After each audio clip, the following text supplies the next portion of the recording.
Shalom sahabatku, sebelum kita merenungkan kebenaran firman Tuhan di pagi hari ini, mari kita sama-sama berdoa. Tuhan Yesus, terima kasih buat pagi hari ini. Sekarang kami ingin mendengarkan firman Tuhan dan kami ingin belajar tentang kebenaran firman Tuhan. Biar firman-Mu yang terus mengubahkan setiap kami. Amin.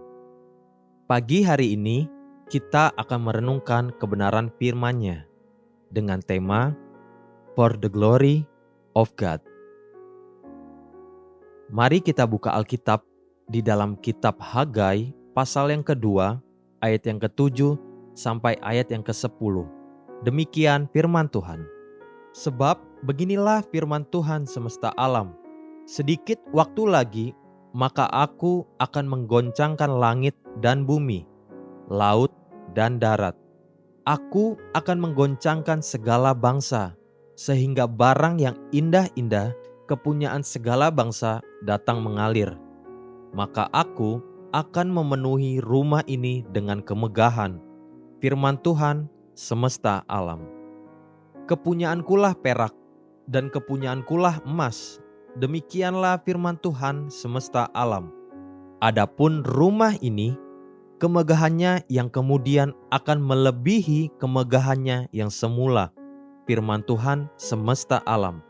Dan di tempat ini, aku akan memberi damai sejahtera. Demikianlah firman Tuhan semesta alam. Mungkin banyak dari kita yang dengan cepat mengaminkan perkataan firman Tuhan yang baru saja kita dengar tadi, dengan konsep berpikir bahwa Tuhan akan memberkati saya dengan kekayaan bangsa-bangsa. Tuhan akan melimpahkan dan mengirimkan kekayaan bangsa-bangsa kepada kita, sebab kita sangat dikasihi Tuhan. Artinya mungkin bahwa Tuhan lebih mengasihi kita daripada terhadap bangsa-bangsa lain.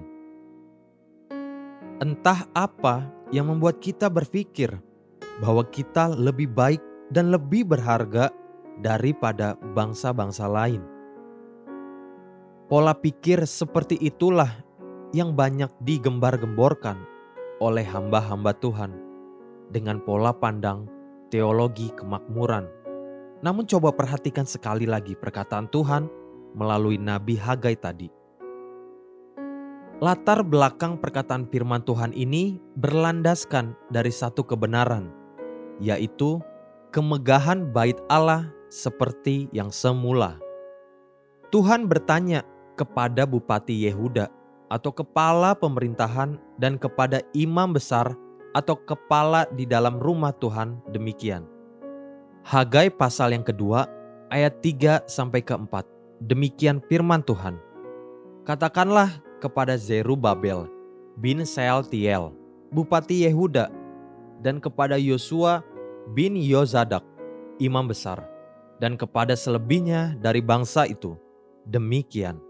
Masih adakah di antara kamu yang telah melihat rumah ini dalam kemegahannya semula?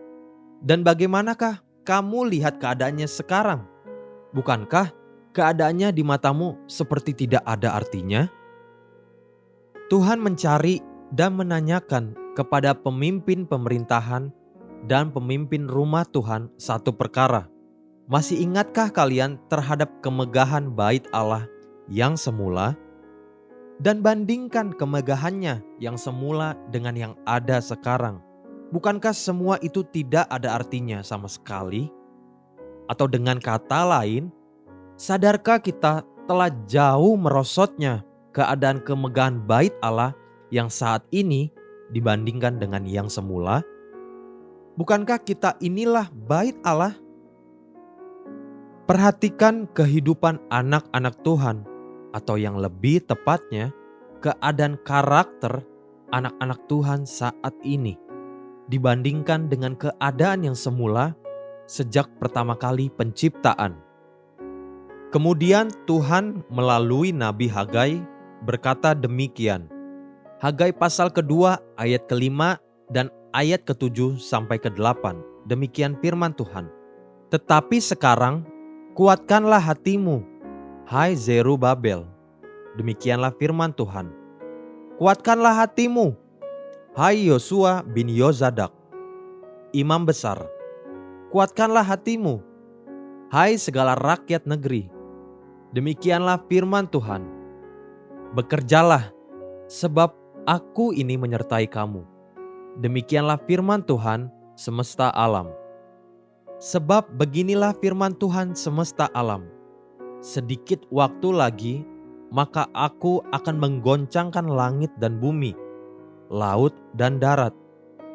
Aku akan menggoncangkan segala bangsa, sehingga barang yang indah-indah, kepunyaan segala bangsa datang mengalir.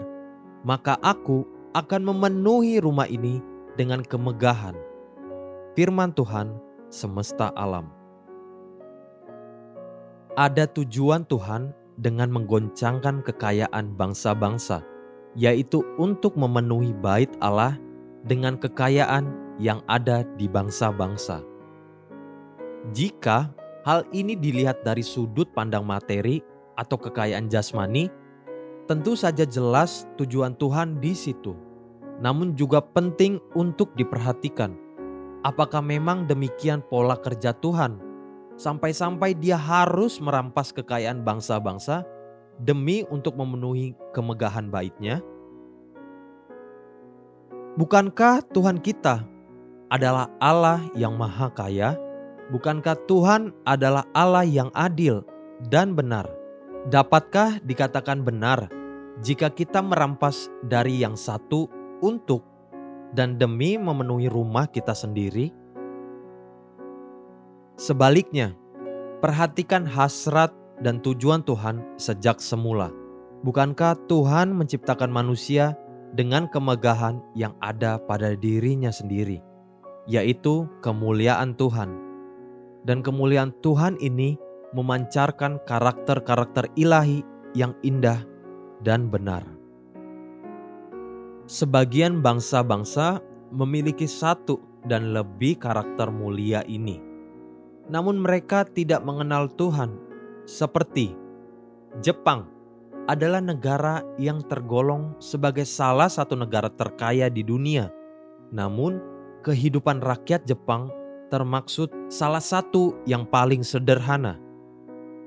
Jepang dan Korea juga tergolong sebagai negara yang paling tinggi menaruh rasa hormat terhadap orang tua. Singapura disebutkan sebagai negara yang paling menghormati hukum. Finlandia dan negara-negara Skandinavia tergolong negara-negara yang paling penuh sukacita. Juga Bhutan. Sampai-sampai Bhutan adalah satu-satunya negara yang memiliki Ministry of Happiness, Menteri Kebahagiaan, menteri khusus yang mengurusi kebahagiaan masyarakatnya. Tingkat kejujuran, tanggung jawab, hormat, dan karakter-karakter mulia lainnya, adakah kita temukan paling nyata di bangsa-bangsa yang mengaku mayoritas rakyatnya adalah Kristen? Inilah kekayaan mulia yang telah lama hilang. Itulah kemegahan bait Allah yang kita harus belajar dan membangunnya kembali demi hormat dan kemuliaan nama Tuhan. Haleluya. Sahabatku, mari kita sama-sama berdoa. Bapa Surgawi, ajari aku hidup menegakkan kembali kemuliaan-Mu di dalam hidupku. Amin. Jesus loves you and so do I.